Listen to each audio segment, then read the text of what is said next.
بسم الله الرحمن الرحیم. دا د 19 سپارې اتم درس دی او د نمل سوره چې 20مه سوره ده، شلم نه تر 440م آیات ورسره قرآن کې ولولئ ترجمې سره چې بهتره پې پوه شئ.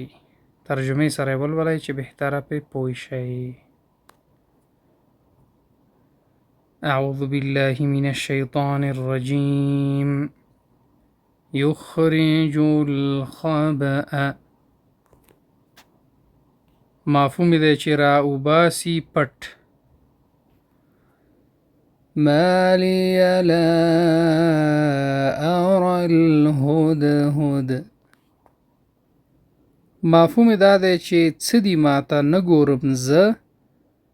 ګورم زه ملا چرګک. قاطعة، پریکړه کوونکې. افسدوها، مفهوم دی چې خرابوي هغه، یعنی کله. لا قبل، نبوي توان. قال عفریت، زورور او چالاک. طرفک، مفهوم دی چې نظر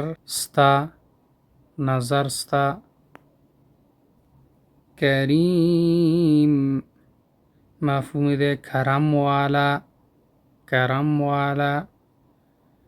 اهکذا، آیا دا ډول. قیل لها ادخل الصرح، مفهوم دی چې وویل شول لپاره د هغې ننوځه ته ماڼۍ ته. نو که غواړئ چې دا درسونه تاسو تعقیب کړئ په انټرنیټ کې او زده یې کړئ، نو طریقه یې تاسو ته ښیم چې څه رقم کولی شئ چې غونډ درسونه تاسو د اول نه اخره پورې تعقیب کړئ. د ټولو نه مخکې باید اول یوټیوب خلاص کړئ، که موبایلي، ټابلیټي یا کمپیوټري.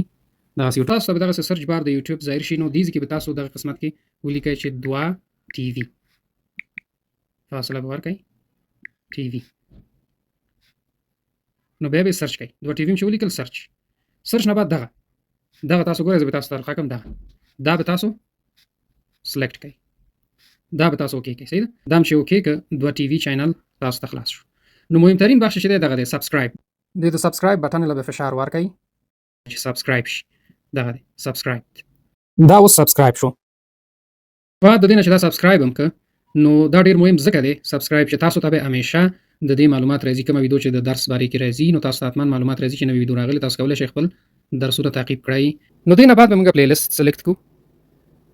پلی لیست هم چې انتخاب کړئ، کې غونډ درسونه دي. پلی لیستونو کې غونډې سپارې شته، مثلا 14مه سپاره شوه، 15مه شوه، 14مه شوه، هره سپاره مثلا اول پورې 4مه سپاره شوه، دا د اول جز اوله سپاره. نو په طور مثال مثلا 11مه سپاره به زه انتخاب کړم.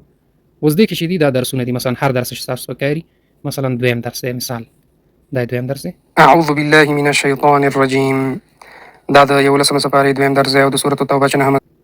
نو دغه طریقه ده چې تاسو کولی شئ چې په اسانه طریقې سره دا درسونه پیدا کړئ او ادامه ورته ورکړئ.